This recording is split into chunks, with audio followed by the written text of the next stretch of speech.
All right. Hello, everybody. I know. Thank you. You're too kind. Thank you. Okay. Hey, everyone. Welcome back to the OCmodcast, episode 10. Today, we need to talk about Microsoft because behind closed doors, Redmond is in absolute firefighting mode. Between weathering a massive wave of public backlash over sudden layoffs, executives are out here actively complaining about skyrocketing RAM prices, impacting the hardware margins. And if that wasn't enough, their controversial stance on phasing out physical disc trade ins has the gaming community completely up in arms. Is this just standard damage control, or is Microsoft facing a genuine identity crisis? We're going to dive into that. And of course, we can't just have a party about Microsoft and not invite Sony and Valve. So we have stuff about them too. I also have some Dollar Tree headphones, and I'm going to show you if it's worth the budget price, and also some news about the future of this channel. So here's the news. We're going to got to show off, yak off the news choke and yak there, because we paid an artist exactly $0 to generate that. It was AI generated.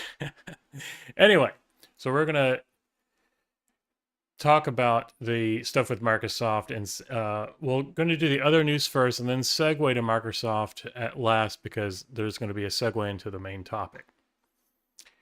So, gamers are fed up with Sony's terrible PlayStation decision making. So, gamers are upset at Sony's plans to stop producing physical game discs, removing options for offline play, lending, and resale. It's a profit-driven move. This shift is seen as a way for Sony to cut costs and control game purchases, forcing most transactions through the PlayStation Store. And a survey shows 45% of PlayStation fans are considering switching to PC gaming, with 41% citing the end of physical discs as the main reason. And that's a funny thing because it's funny that fans are considering switching to PC gaming as a result of this when Steam has been digital only for years. And it's still about choice. And I talked about this last podcast and I made some shorts about it, is people aren't up in arms about digital only for PC because there's multiple storefronts. You can buy it from other. And the reason that it's a big issue for ending physical discs isn't so much of control as it is also stuff never going on sale. If there's competition, then the things are going to be then the games are going to be cheaper. How many times has a game gone on sale on the Nintendo Store? Never. It's always full price. Sony's at PlayStation, Sony Store, it never goes on. Things never really go on sale, really either. I mean, that's the thing. And so, ending physical disc isn't so much about being able to lend a disc. It's also about that you're tied into that store's ecosystem. And we're going to talk about the angle that people aren't seeing, because Microsoft is also going to be ending physical disc support, or they're responding to Sony ending physical disc support by saying, oh, we'll let you do a trade-in. But I'll talk about the angle that people really aren't seeing, and it's actually worse than Sony just ending it outright. And I'll talk about that later in the podcast. So that's a thing. Gamers are fed up with the industry just ending physical game support. That's just the way it's going. And we'll talk about that. But let me know what you think. Add some comments here about what you think about ending physical disc support. And is it hypocritical for people to go to PC when PC stores are digital only and have been for a long time? Sony's PC retreat means rise of early PS5 emulator. So here's something interesting. It's like that's the thing about people say about piracy and emulation and stuff like that. There was a study I read a little while ago about. Oh, I'm sorry, you didn't see that. Sony's PC retreat meets rise of early PS5 emulator. Here's the funny thing about um, emulation is it comes about because the games aren't playable anymore. When I remember reading a study that if the most pirated thing on the Pirate Bay were the things that weren't available through any other means. And as soon as the companies made them available, piracy went down. So it's what I've been saying for a while. If you make it available, people will buy it. I mean, if it's worth buying, people will buy it. So make it available.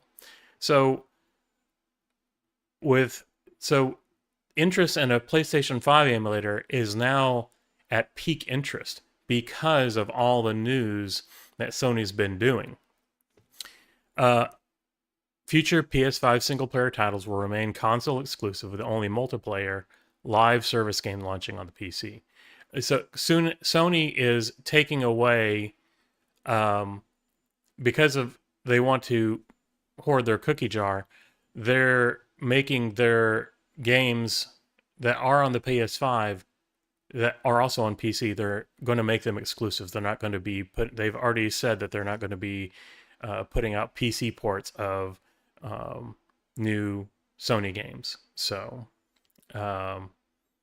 that's exactly the type of thing that people thought Microsoft would do when they bought Activision and make the Xbox stuff make like Call of Duty and things like that a console exclusive. But they said they weren't going to do it. But then Microsoft has had a history of changing their tune after a while. Anyway, emulator shows progress. Sharp Emu has achieved early rendering milestones for games like Demon's Souls, echoing past PS4 emulation breakthroughs. The emulator's development and Sony's digital-only push are intensifying debates over ownership, preservation, and platform control. And I could probably make a series of videos about this and rights and who really owns what and putting something out into the world and then taking it away. But anyway, let me know what you think about these things. There's a Sony patent that hints at a possible cooling change for the upcoming PlayStation, the PlayStation 6. So they patented a sealed liquid vaporization chamber with heat pipes to replace liquid metal, ensuring that stable temperatures in both vertical and horizontal orientations.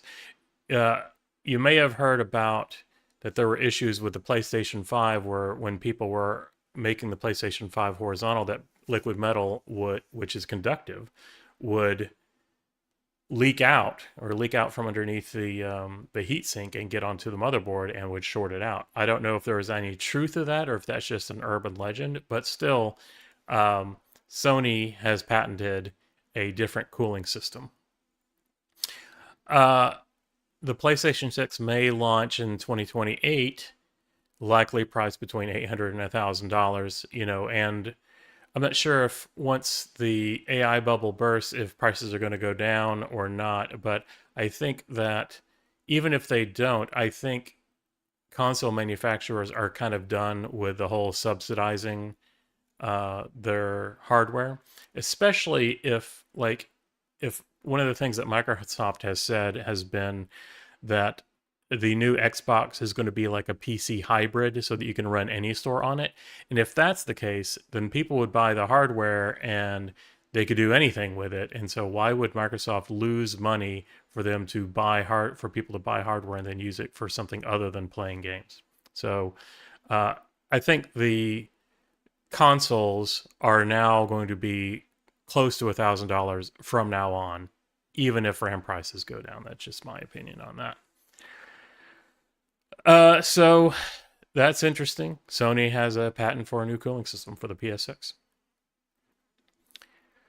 The PlayStation 5 update quietly adds a new feature. There's a new quality of life widget. PlayStation 5 now shows weekly stats on the Welcome Hub, including most played game, total playtime, trophies earned, and rarest trophy. Over the air rollout, this feature appears via over the air updates, possibly region specific or in testing phases. And fans seem to appreciate the convenience, although some are still focused on Sony's 2028 no disc policy.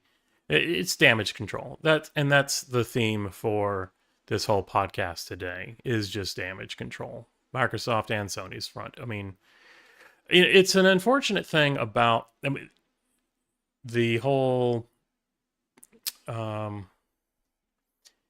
disc, taking away physical discs, but that's just not the way that things are going. Let's think about it. When I actually was looking through an old OCmodcast post, talking about when I went to Steam, I replaced a bunch of physical discs, and the discs were all scratched up and unusable. And so I had a always evergreen copy that always had the latest updates.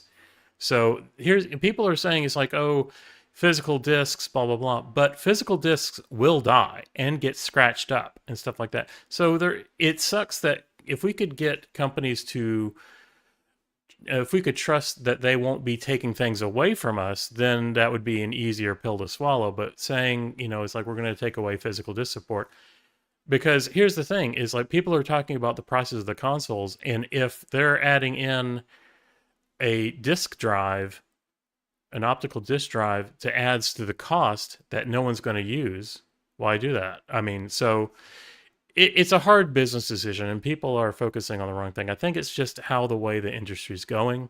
It's a necessary evil. People are up in arms about it. But if companies would stop being greedy about it and locking you into stuff, and I'll talk about that in a minute, I think it wouldn't be such a big deal for announcing that the no duh moment of we're ending physical disc support, because that's just the way things are. Because, I remember my point is games are so large now. Like one of the Call of Duty games I went to go download, and it was 300 gigabytes. Imagine putting that on Blu-rays. You buy a physical disc, and you'd have to install it anyway. You can't run them off discs. Nobody runs off of optical media directly anymore. You have to install these things. So anyway, it's just the way that this nature of beast, the way things are going. It's a necessary evil, unfortunately. But there's a bigger issue about user rights. Sony killing physical media started an arms race for PS5 emulators. I talked about that just a minute ago. And one just achieved a major breakthrough. Yep, Sharp Emu emulator managed to boot Astrobot past the Sony Interactive Entertainment screen, making a significant step towards early stage PS5 emulation. And here's the thing too, for emulators to really do well, the hardware that's emulating it needs to be 3 or 4 times faster than the original hardware. So is a modern PC, because right now we're talking about a Steam machine being about the same processing power as a PS5. So if you're going to have a PS5 emulator, you have to have a significantly beefy machine to do that. So, but here's hoping. Hardware is always going to get faster. Previous emulators like Kitty PS5 achieved playable results in Grand Theft Auto 5 and partial 3D rendering in Quake 2. So it's the same thing with. I remember there was a thing about Xbox emulation, the original, and Xbox 360 emulation. There were times where there was news that we got a demo to run, or we got a particular game to run, but things seemed stagnant. And then all of a sudden, like a couple of years ago, I just had it in my head that Xbox emulation just would never happen. But now Xbox emulation runs fine. So it's great to hear news like this, that people are making milestones and getting things to run, because it may not be that long before everything works great. So that's good to see. Sony delays PS5 Flex Strike Fight Stick indefinitely before its launch. Sony postponed the Flex Strike Fight Stick. It was planned for August 6th to debut alongside Marvel Token. I hope I'm pronouncing that right. Fighting Souls. The company attributed the setback to an unexpected production issue, saying that it needs time to deliver the best possible player experience. So other hardware is unaffected. The 27-inch gaming monitor and Pulse Elevate speakers are still slated for August 27th and later in 2026. I'll take a quick water break there. So that's the Sony stuff. Now let's move on to Valve. Let me close some of these other things out.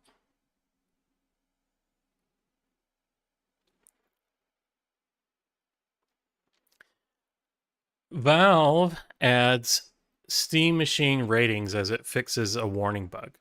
So Steam store page is now displaying the Steam Machine and Steam OS compatibility tabs, showing performance and control support details for each platform. Well, let's check that out. Let's open up Steam. Yeah, stop. Hey, stop. So video is playing. So Steam store pages now display Steam Machine and Steam OS compatibility. Oh yeah, so this is one thing that came out or is coming out soon. Halo Combat Campaign Evolved. So I don't see anything on here about the Steam Machine compatibility. So bad. I guess that's coming.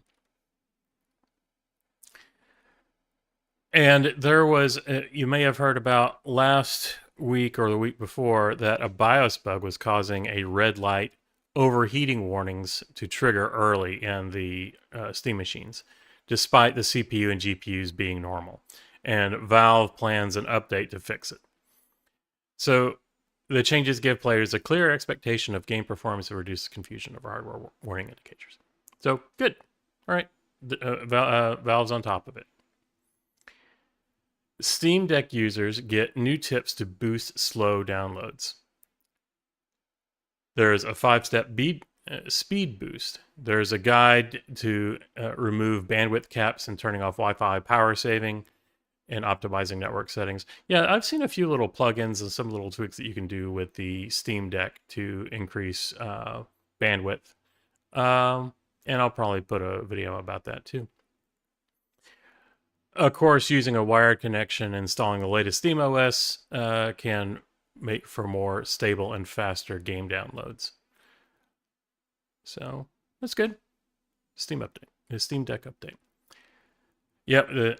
Well, this is kind of a duplicate thing here. Yeah, there was a BIOS bug, and Valve is fixing it. And so there was a red line of death, and people were equating that to Xbox 360's red ring of death. But the difference is this is just a BIOS issue. It's not actually hardware failing or a snafu like Sony had, where there was liquid metal and actually caused a hardware error. This is just a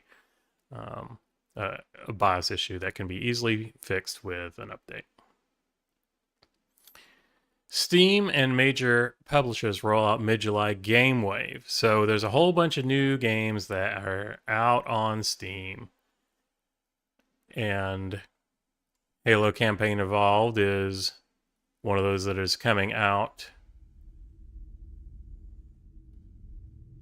Now, can you stop? Let's go to featured. Heartopia, Dark Tide, Funnel Runners. I mean, there's a whole bunch of Burgling Gnomes. There's a whole bunch of stuff that has just dropped like this week. Halo Campaign Evolved, it's not out yet. It's coming July 28th. But so next week is that? Barrow Trauma, Soccer, Grounded, Fully Yoked Edition. So there's a whole bunch of stuff that's come out on Steam. EA Sports is tweaking UFC 6, Flow State Balance. There's upcoming titles like The Witcher 4 are showing strong anticipation. The Mound, Omen, and Omen of Cthulhu, and Cozy Grove. Let's see. Omen of Cthulhu. 20% off. The Mound. And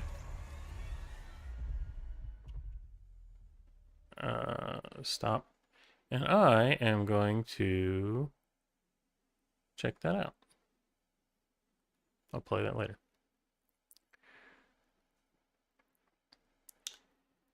An enthusiast reverse engineers the Steam controller and creates a DIY open puck that works without Steam input. And so that's the thing about the Steam controller, is that it's basically a keyboard and mouse, or it's a PC sees it as a keyboard and mouse. So it's not going to work on a console that's expecting a controller if it doesn't support keyboard and mouse. So there is so basically they have to reverse engineer it and basically make the console think that this keyboard and mouse is a controller. So Valve's new Steam controller lacks native X input support, but you can still emulate it as long as Steam's running in the background. I mean, that's the whole thing about Steam input. It's a translation layer. So an enthusiast has engineered a more seamless solution, creating his own open puck that lets the Steam controller emulate other gamepads on the fly. And it can emulate Xbox, PlayStation, even Nintendo layouts, and do it away from your PC. So I have an article a couple of weeks ago about getting a PlayStation controller to do everything the Steam controller can do, because some people really dig the whole dual touchpad thing for input. So if you want a Steam controller, so this is going one direction, where use the Steam controller on a console. But for a lot of people who are doing PC games, you can get a console controller to do everything the Steam controller can do. So this is just the opposite of that. If you like the Steam controller but want to put it on a console, there's a project for that.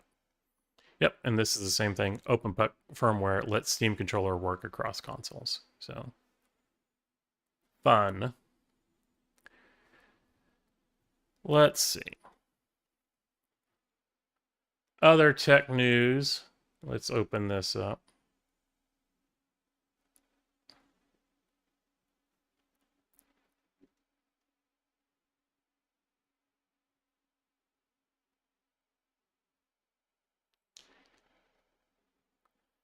So one of the best games I've played in a long while was the Star Wars Jedi Outcast. And so there's a new Star Wars Jedi 3 teaser that surfaced online.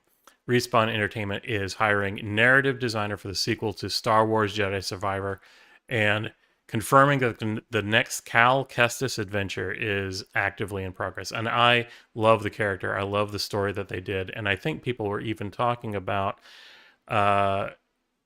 doing a live action or doing a TV spin-off or a TV series based on the storyline.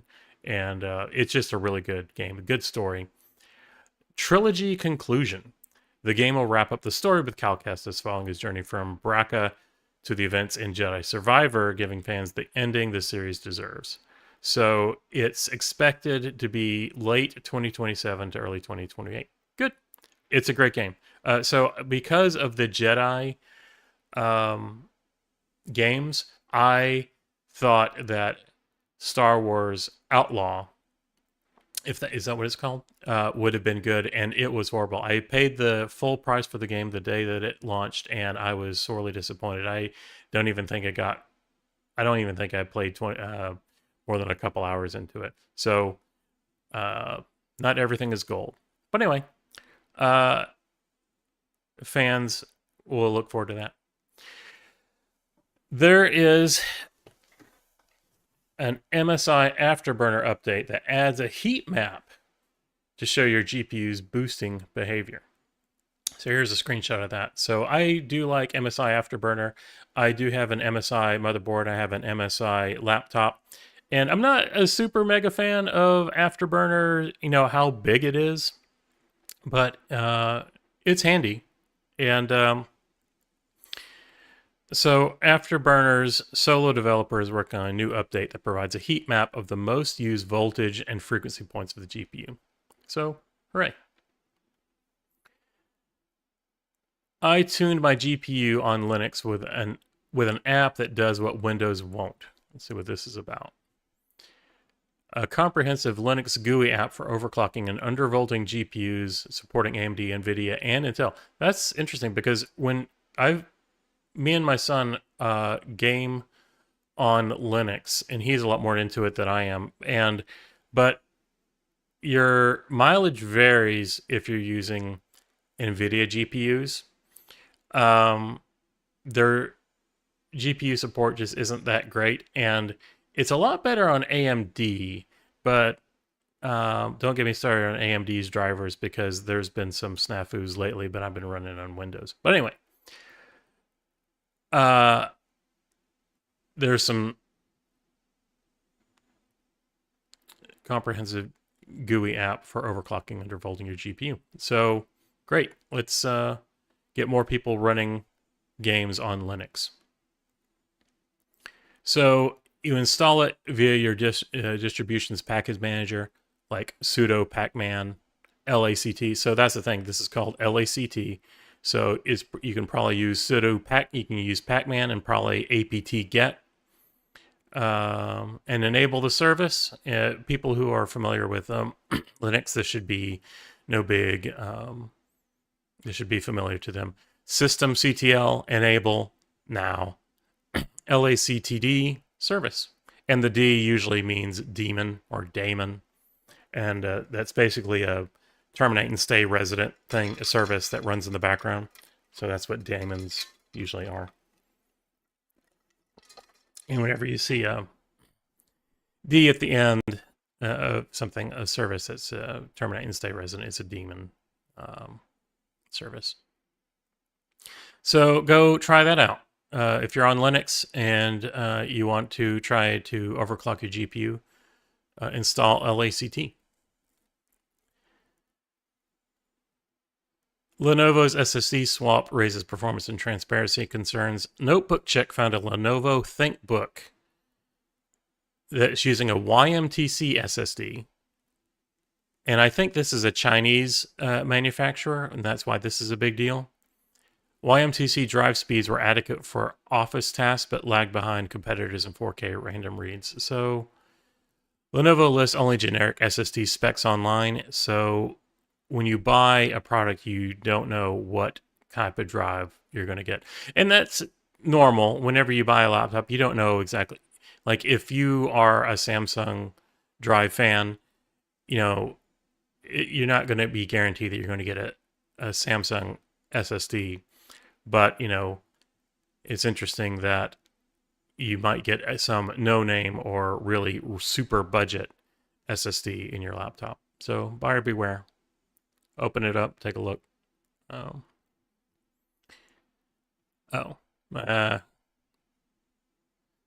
Why did I look this up?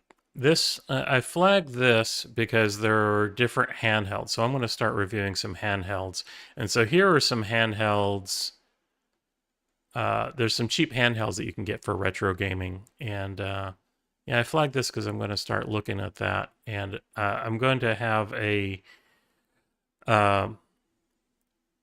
AYN Thor review soon. And I was playing with it the other day, and it's actually really impressive. The OLED is really bright and saturated, and it emulates stuff really well. I actually had a comment from someone before the podcast because I was talking about doing 3D games, like 3DS games, using some VR glasses, and you can replicate the true 3D effect by using VR glasses. And someone was asking, hey, does it work with a AYN Thor? And it probably does because it's Android. These AR glasses work with Android, and the emulator just has an option to do the as long as the emulator that you're running has the option to split the display into glasses, then it should work just fine. So I'll watch for that because I'm going to have a review for the AYN Thor, and that particular aspect of replicating 3D games on AR glasses. I'm definitely going to check that out. It's kind of interesting that the AYN Thor is meant to look like a 3DS, but doesn't have a 3D display on it. So it's kind of funny. The RTX 3060 is back at its 2021 price, and somehow it's a better deal than NVIDIA's newest budget GPU. So the 3060 has 12 gigabytes, and it's back for a price of $329, making it a surprisingly strong deal compared to the RTX 5060. While the 5060 is faster, it has 8 gigabytes of RAM, and the 3060 has 12 gigabytes. You know, I'm always a fan of getting more than you need because, like, I have a video card that, and I specifically went out of my way to get 24 gigabytes of VRAM. And honestly, games haven't used it. There's only been like one game that's actually used more than that. Well, see, here's the thing. The reason you might want to do that is like, sometimes I have Photoshop running in the background. I forget to close it, or some other, like a video editor, and the VRAM usage goes up. So you need to make sure that there's some headroom for your game. And some games are starting to use more VRAM. So more is better, especially if you want high resolution textures. But anyway, get the most VRAM that you can afford. So a 3060 with 12 gigabytes, I'd take that. You know, a 5060 versus a 3060, I might just do the 3060. The 3060 excels in local AI inference, running mid-sized models faster and more efficiently than the 5060. So if you're into that. So check that out. Let's see. Let's go look at Amazon. NVIDIA 3060. Well, what do you know? I don't think I'd ever see a performant GPU under $700 in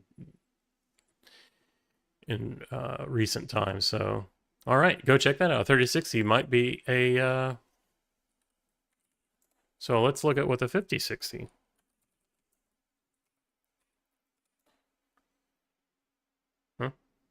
Well, it says 369, but there's $600, 500. Yeah. So, yeah. Might be worth doing a comparison there.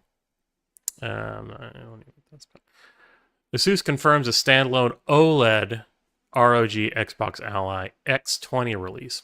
ASUS will release the OLED ROG Xbox Ally X20 without requiring the purchase of an X-Real AR glass bundle.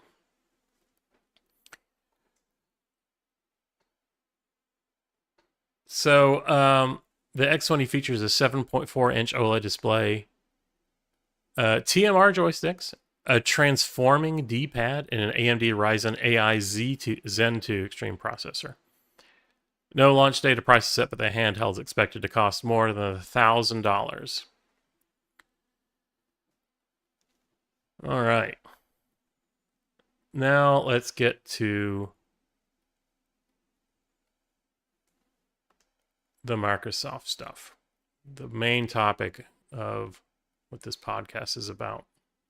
So there's a couple of different things here. So there's Xbox stuff, there's Windows stuff, there's, of course, the layoffs. So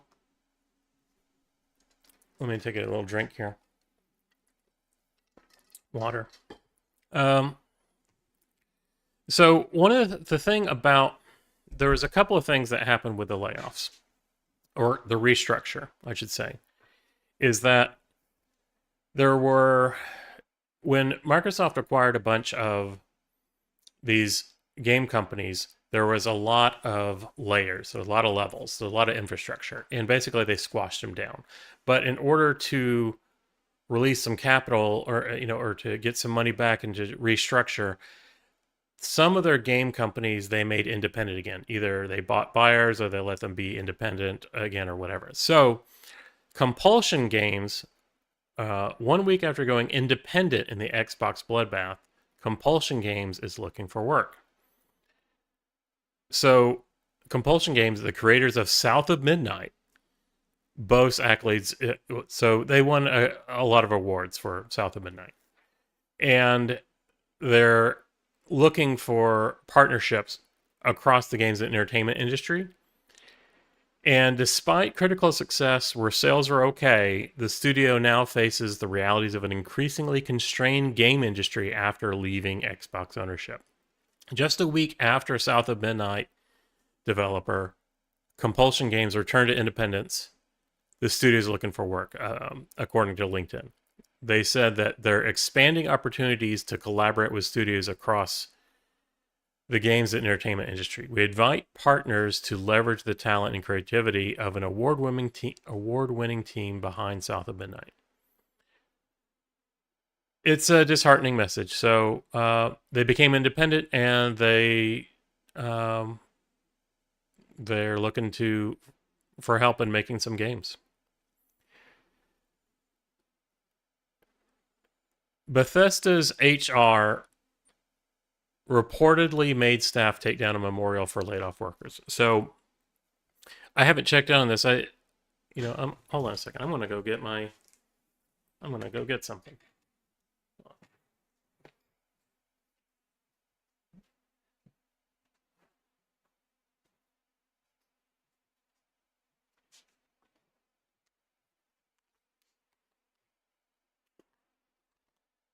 This is a signed copy of The Elder Scrolls Online, and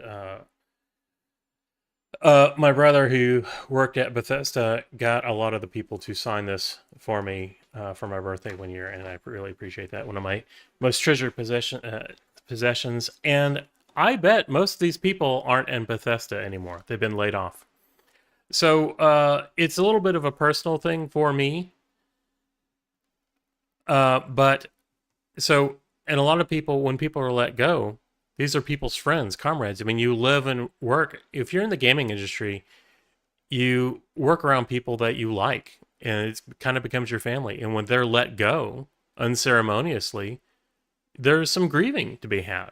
And so people have, at Bethesda, had put memorials for laid off workers, and Bethesda's HR made them take it down. Bethesda employees set up a celebration of service with photos and flowers to honor recently laid off colleagues, inspired by a similar display at the Texas office. Bethesda's HR ordered the memorial removed within an hour, citing common area policies despite previous displays like fan art being allowed. The layoffs affected dozens of veteran staff, including 27-year artist Christine Meister, highlighting the human costs behind Microsoft's 1,600 job cut at Xbox's gaming division. So, HR, don't get me started on HR. HR is not your friend. HR has never been your friend. HR is there to protect the company legally. And anyway, so Bethesda's HR intervened when their employees were having some grieving moments over the layoffs. So the Obsidian director slams people for, quote unquote, running their mouths about how the studio has changed. Obsidian lost over 50 employees in Xbox's recent layoffs, but continues to work on major projects like the new Fallout game led by Josh Sawyer. So Brandon Adler criticized online commenters for spreading misinformation about the studio, emphasizing that the key creative leads remain the same from the past hits like The Outer Worlds, Pillars of Eternity, and New Vegas. Despite changes over 20 years, Obsidian maintains its core DNA responsible for classics like Knights of the Old Republic 2, New Vegas, Neverwinter Nights 2, and continues to innovate under Xbox ownership. Obsidian was one of the many studios affected in Xbox's recent mass layoffs, and the studio lost over 50 employees in this purge. Obsidian has now been tasked with creating a new Fallout game with a project supposedly led by studio veteran Josh Sawyer. And so here's the thing: I did a parody video earlier this week that basically, well, the CEO portrays the CEO as a bumbling fool, but the intern asking the obvious questions. And the obvious question is, with fewer employees, how are we going to hit our deadlines? And everyone's like, I don't know. And so that's the thing. You purged a bunch of people, but you needed those people. And how people are trying to, and I've seen this at previous jobs and other people too, where people are saying AI, be AI powered, leverage AI. So basically, they want you to do the work of 3 or 4 people, and they let people go and make other people work harder. And that's something I've seen. That's just something that's not new. When companies do layoffs, they lay people off and then make other people work harder. But now they're saying, "Oh, well, you have AI to help you." So anyway, it's going to these layoffs will result. I would imagine, don't expect any games to hit their deadlines or anything that Xbox had a control over, any Xbox studio. Just their deadline is now going to be a question mark because they purged the developers. Who knows how long it's going to take? And if they do hit on time, um, is it going to be a quality game? And the industry has also kind of gotten used to being sloppy. Games aren't optimized. They do patches after the release. Like, case in point, one thing I'm going to talk about is Black Flag. Is whether it's a driver or the game, it had issues. And I saw that there was a press release that there was a patch for Black Flag, and the Xbox patch was like 15 gigabytes for a patch. So anyway, when developers are laid off, don't expect the timelines to be hit, and don't expect a good quality game. They were saying the commenters don't have a clue.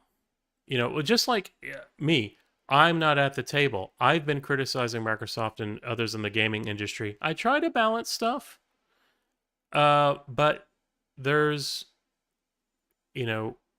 people have opinions, and anyway, people can say, if people don't have a clue and you don't like what people are saying, then make yourself transparent.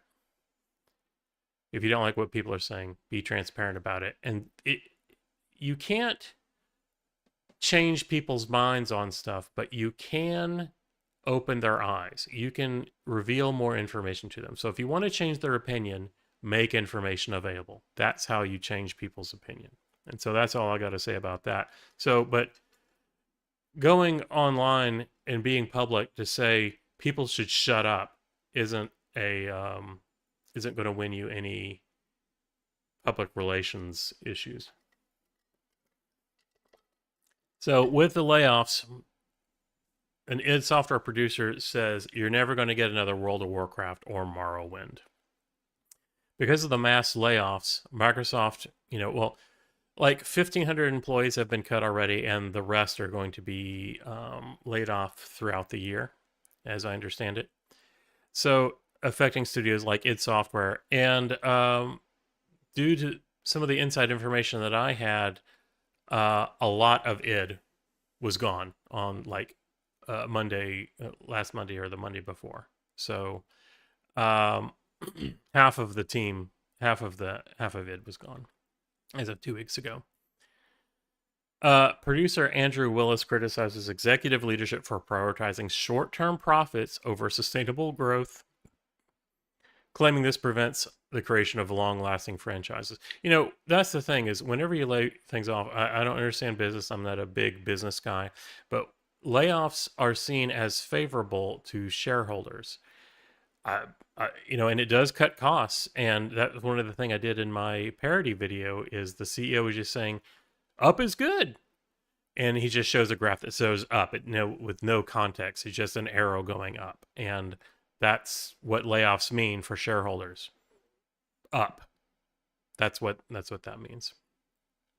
But with this, continuing on with this news article, Willis warns that in the current climate, breakout successes like World of Warcraft or Morrowind are unlikely because rapid team disbanding stifles innovation and learning from mistakes. I mean, there was a cautionary tale about Tomb Raider when they were hammering it and hammering it and hammering it, and they were going through struggles and they just got burnt out. And so morale is a real thing, just like it is at any company. And when you have a big team, especially people that you considered your friends and family, and they're gone, it's not fun to be at work, and it's not. There's no passion in it, and when they're driving you to make compromises, it's going to be a crappy product. Um, and so it takes a lot of coordination and effort and people really caring about the stuff to make a really big project, like in a really big game, like any kind of MMO or big game. People got to care, and if you don't care, it's gonna show in the product.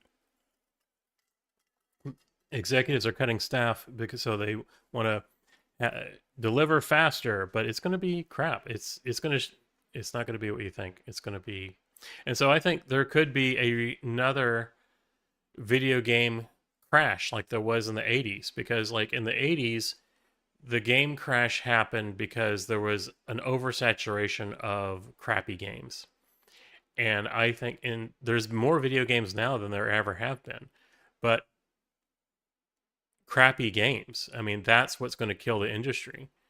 And so, like, more and more people are turning to good, cheap games. There's a lot of good, cheap indie games that are really good, and you can find them on Steam. And I think that's one reason why PC gaming is taking over, because there's just better games there and better deals there, and a game doesn't cost $70 or $80.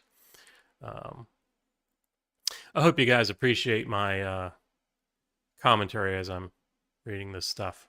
But anyway, there's the no duh department. With the layoffs, you're not going to see big games for a while. There's probably going to be a crash. There's probably going to be a stifling because people don't care.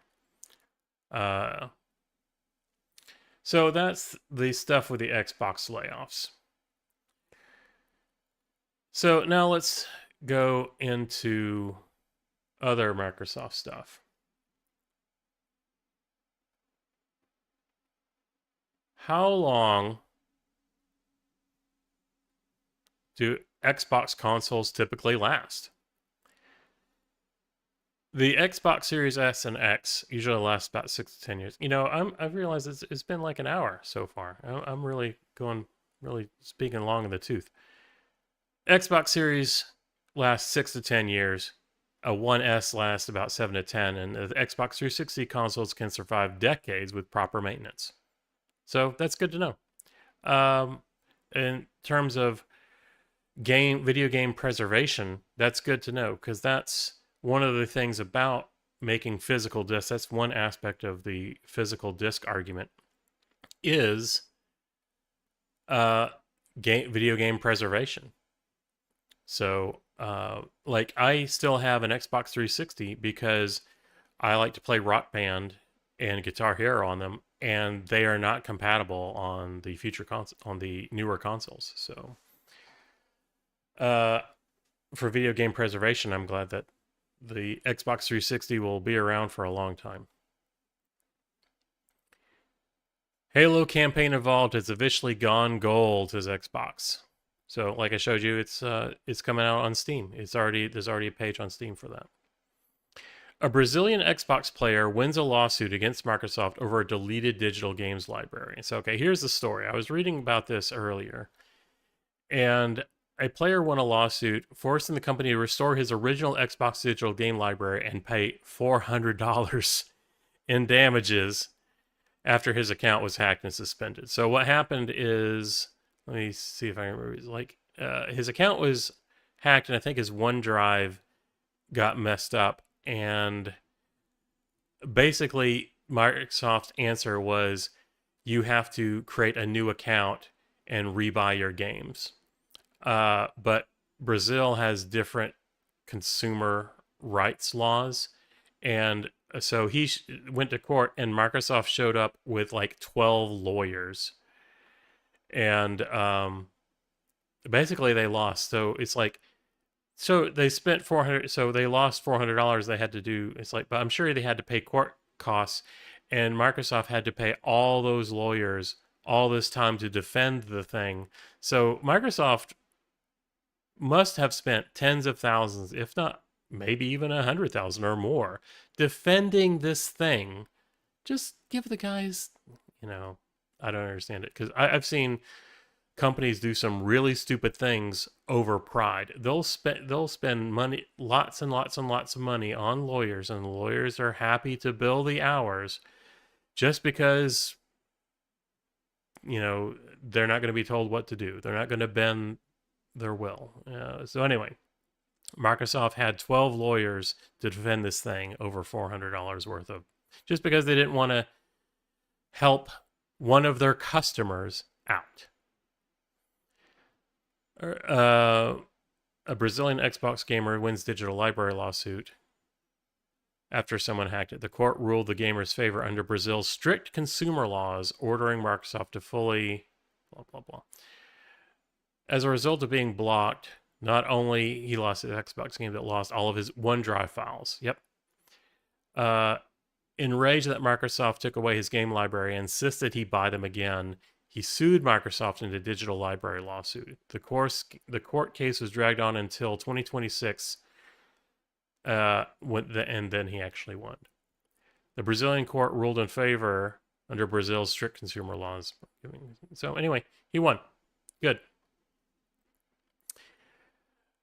Xbox cancels Tony Hawk's Pro Skater 1 and 2 Game Pass release. They were announcing, this was one of the things that Microsoft had been saying for a while. It's like, hey, look, Tony Hawk is going to be out on Game Pass. And then they canceled it.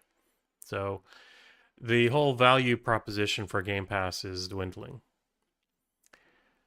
Xbox reportedly testing disc to digital conversion system amid PlayStation controversy. Okay, this is the thing that I really wanted to talk about.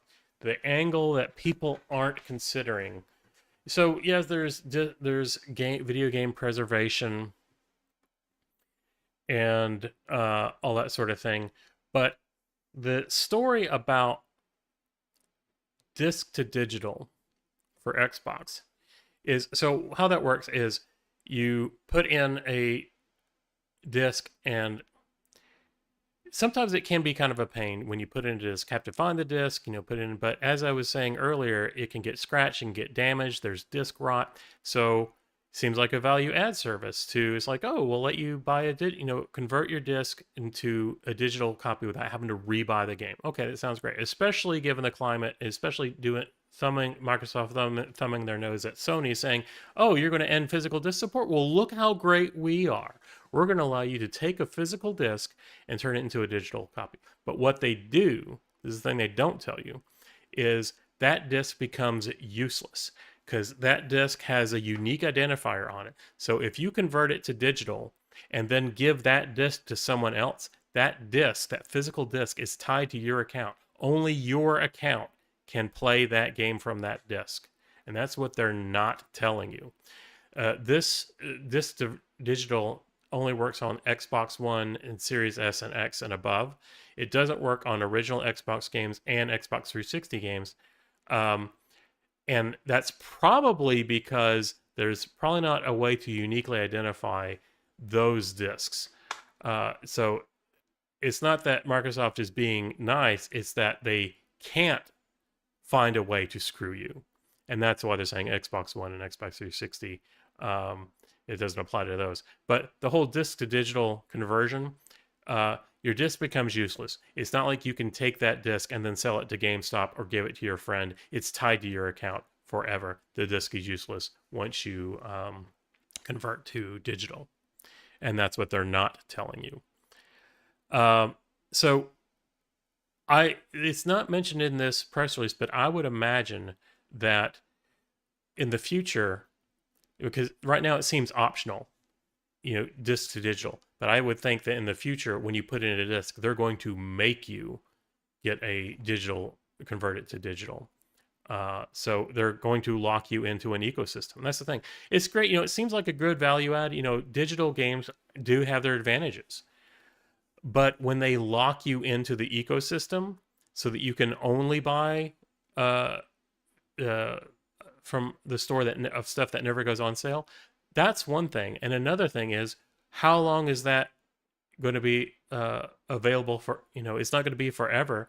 Is Xbox going to have compatibility for forever? As I mentioned in the last podcast, the employee who garnered goodwill amongst gamers by doing the backwards compatibility program with Xbox, he's no longer with the company. So who knows if the next Xbox is going to be backwards compatible? And if everything's an Xbox, as they're saying, are you going to be able to play Xbox 360 games? If there's like Dead Rising, for example, that was an Xbox 360 title. It's also on the PC.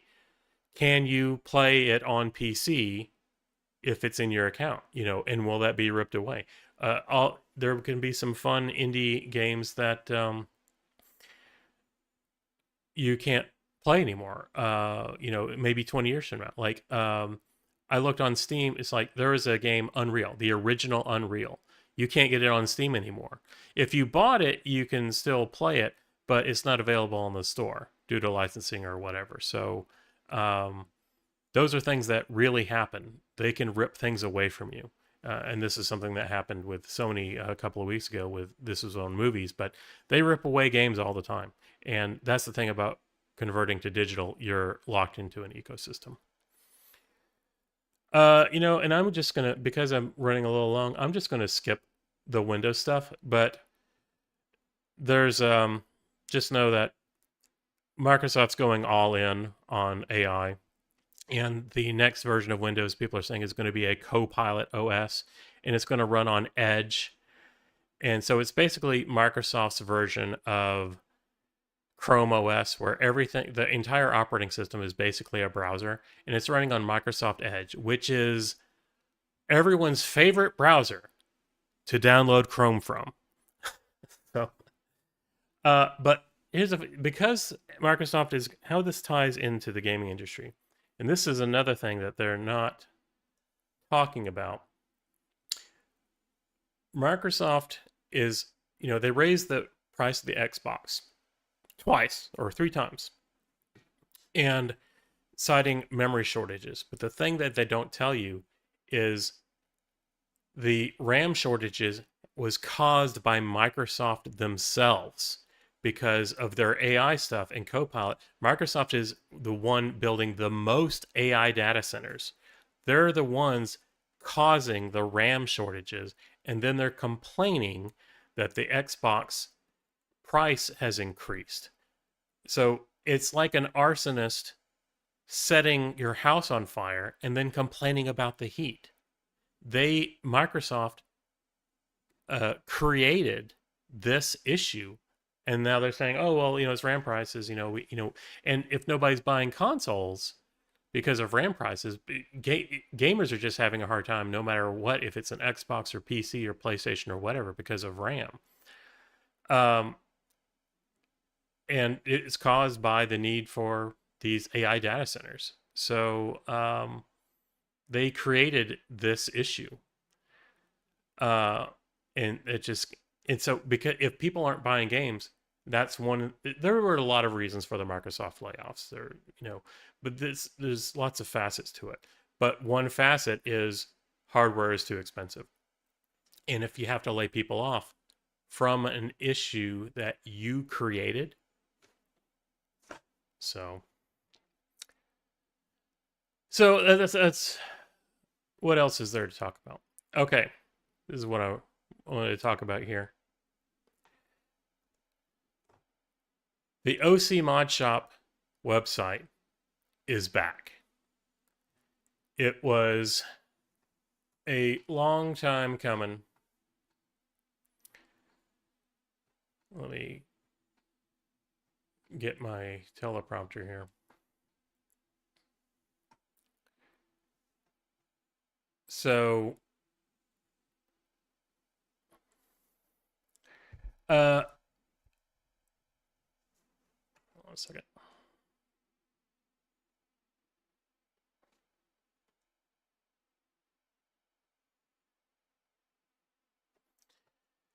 So yeah, I'd ordered hosting, and I had an issue with the old website that I had backed up. I put on a Raspberry Pi to test with, and basically be a little test area. But I had to upgrade to PHP 8. And so I had some issues either installing WordPress and trying to migrate the content, and it was tricky. And I've been working at it and trying to get a modern version of the website up for literally a year. And so I've been making progress little by little. And so I finally bit the bullet and I got true hosting, and I updated everything, and I finally converted all the databases and everything over to um, uh, the newest version, and I got the site working on PHP 8, which is the latest. So here's the site. Here's some content, and I actually put in some. So all the old content is available. All the old stuff is there. It's all there. And I added the new content from the past 2 or 3 months. So this is all going to be. This is all recent. But the site isn't the main business anymore. It's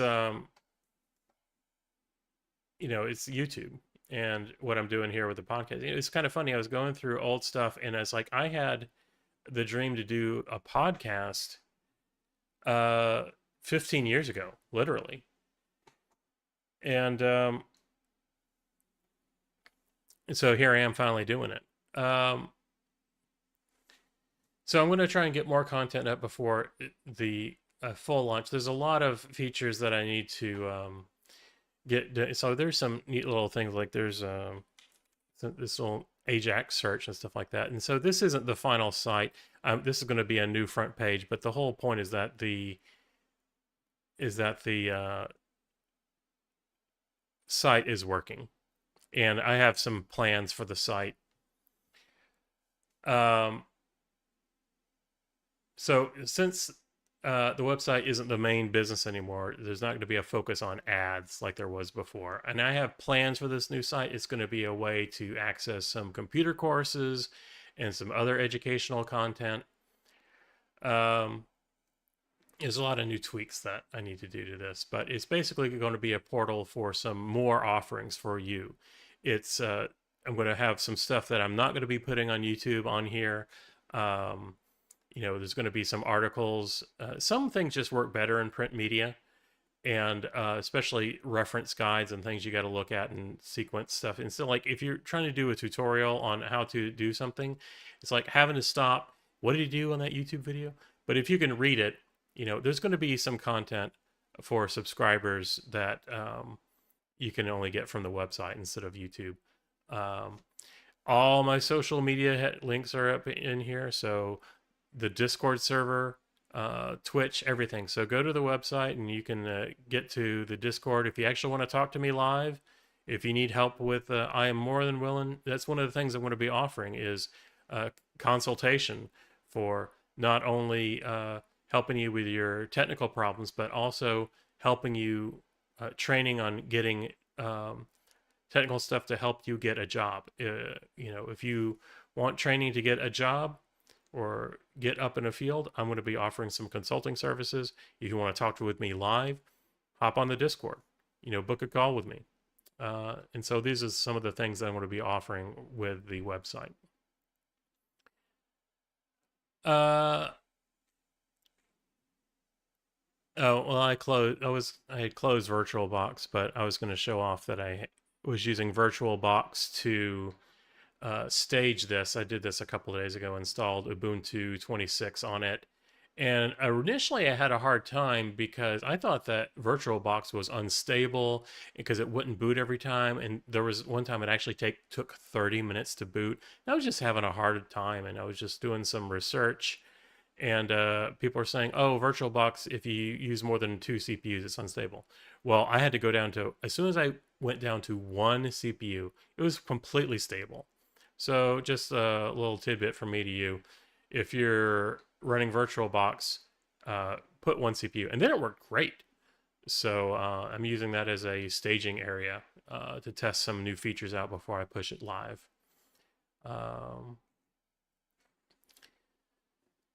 So there's still a long way to go, but at least the site's back up. So, what came out this week?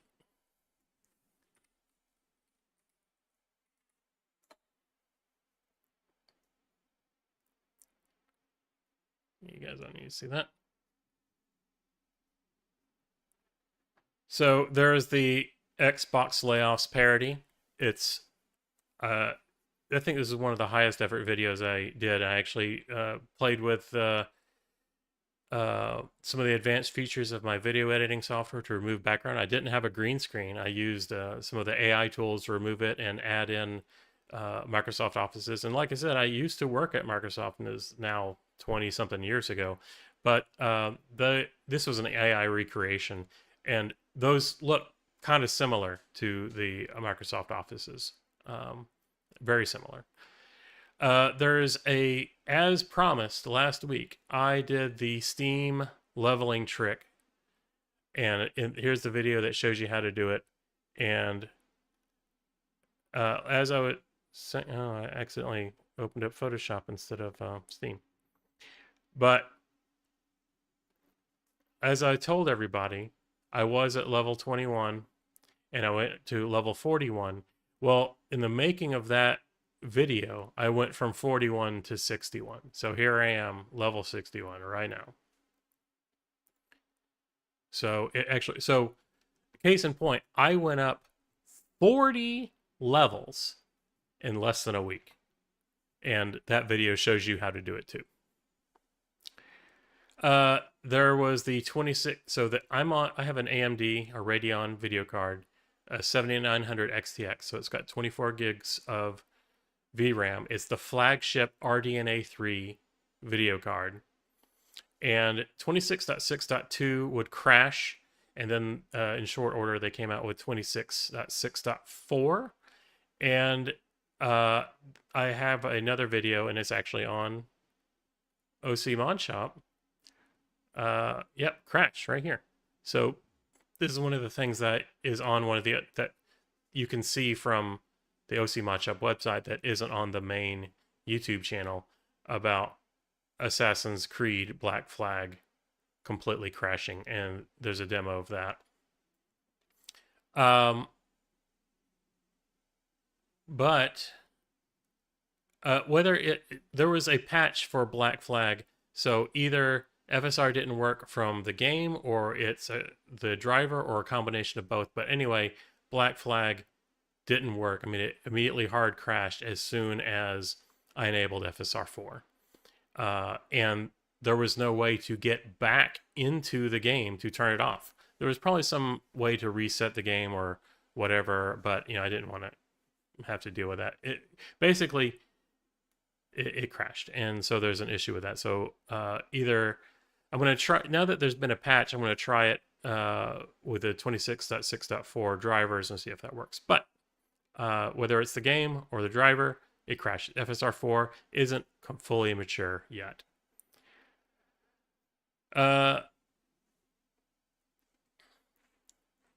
What else?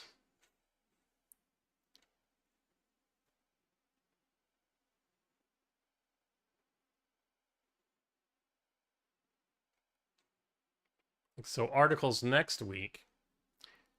So there's a lot of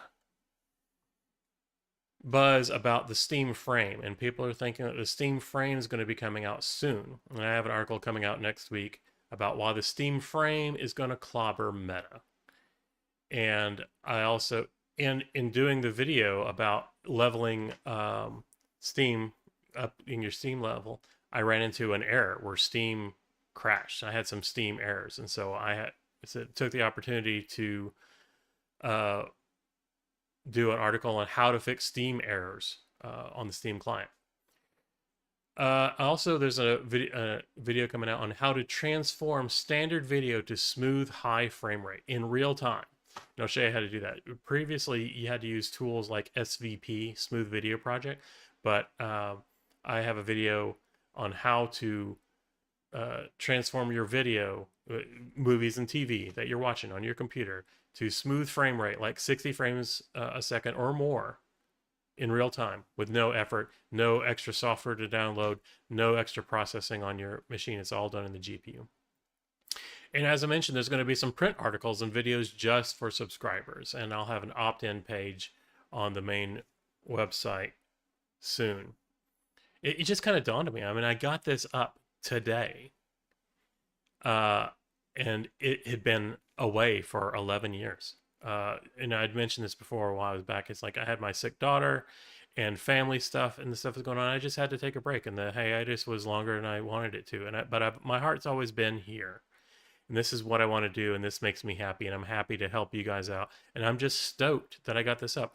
It hasn't actually dawned on me yet that this is up again. And I'm going to be blogging and adding some new content.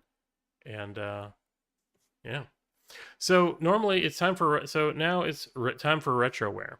So normally I would have some stuff, but let's go to the website for some retroware. Let's take a look at some retro hardware. So I just went to hardware and input devices, and there's a whole bunch of other stuff in here. Just go check it out on the website. Let's look at this Tizona mechanical gaming keyboard. So I actually still have this in my arcade cabinet, which I need to show off to you guys.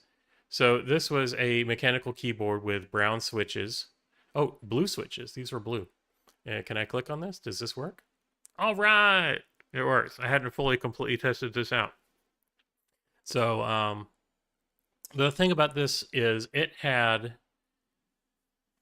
a attachment so that you could put on a 10-key keypad that you would attach to the side of this, and there were buttons on the front of it right here that were kind of some macros that you could have it do certain things. Yeah, there's a keyboard port on the left and right, and there was like magnetic things on the side here. So that's where the 10-key keypad would attach. So there's it would have a USB thing to it, and it would attach magnetically to the side. So that was actually kind of neat, where you could have a full layout keyboard, but if you didn't want it taking up the desk space, you could remove it. And so that was actually kind of neat. But one thing I don't like about a lot of compact mechanical keyboards is the whole function button thing, where the function buttons are repurposed, where you have to hold down FN to turn volume up or down. Not a fan. So compact mechanical keyboards, do use something like a Stream Deck or something like that instead of using that. But it did have some ghosting rollovers. So the N key rollover was good, which yeah. Oh yeah, so here's the keyboard with the 10-key keypad all plugged up. Yeah, so it was attached magnetically. So there's the full keyboard, and you could take the 10-key thing off. So I'm actually kind of stoked. So not only do I have I don't have to remember everything about, when I was showing the photos before, I was just remembering off the top of my head what the product was about, but now the full review is still there. Everything's preserved. I'm so stoked. So here's a crappy mouse. This is the Genius 8800 Ergo mouse, and it was shiny and plastic and picked up fingerprints like you wouldn't believe. And it was a no-name mouse. It had its own little USB puck or USB dongle, and had used two AA's. It was okay. It was an okay mouse. And the thing is, it looks nice and shiny, but look at this silver sheen. It's white plastic underneath that, and the oils in your hand will rub that paint away, in short order. So whenever I see plastic gadgets that have silvery paint on it, or some kind of finish that isn't the natural plastic, I'm looking at you, HP laptops. Your hands are going to rub that off. So it was an okay mouse. It was one thing that was kind of neat is this little dongle fit in the top there. You could dock it into the mouse. It wasn't wireless any other way. It wasn't Bluetooth. You had to use the dongle. So this was a way for you to take the mouse with you and not forget um, the USB dongle. But it was kind of neat. Wasn't Bluetooth. Had to have the USB dongle. So it was kind of neat. But it was a crappy lightweight mouse. It was okay. It just wasn't the best build and wasn't the most durable thing in the world because after a year of use, it's going to look bad.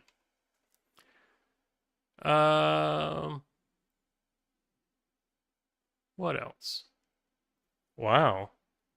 Marcus, the Logitech G700 laser mouse. So here's the funny thing is like, I have, it looks like the mouse that I have right here, but it's not. It's the G700. So this is the MX1.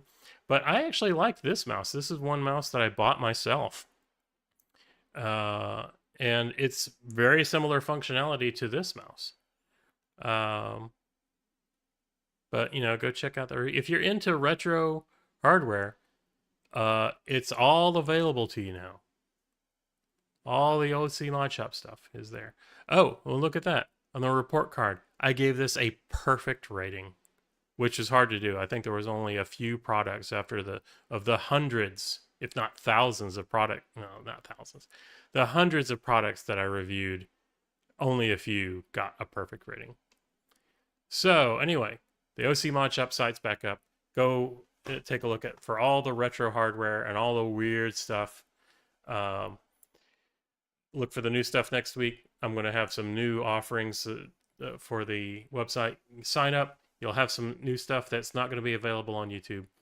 And thank you guys again for your support.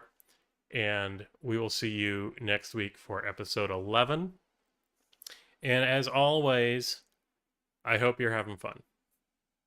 I'll see you guys next week. Thank you very much for being part of OC Mod Shop. Go check out the new OC Mod Shop website. Still doing some tweaks. This is version 5 of the OC Mod Shop website. It's been up for 25 years. 25 years at OC Mod Shop. We started in 2001. So thanks, guys. I will see you next week.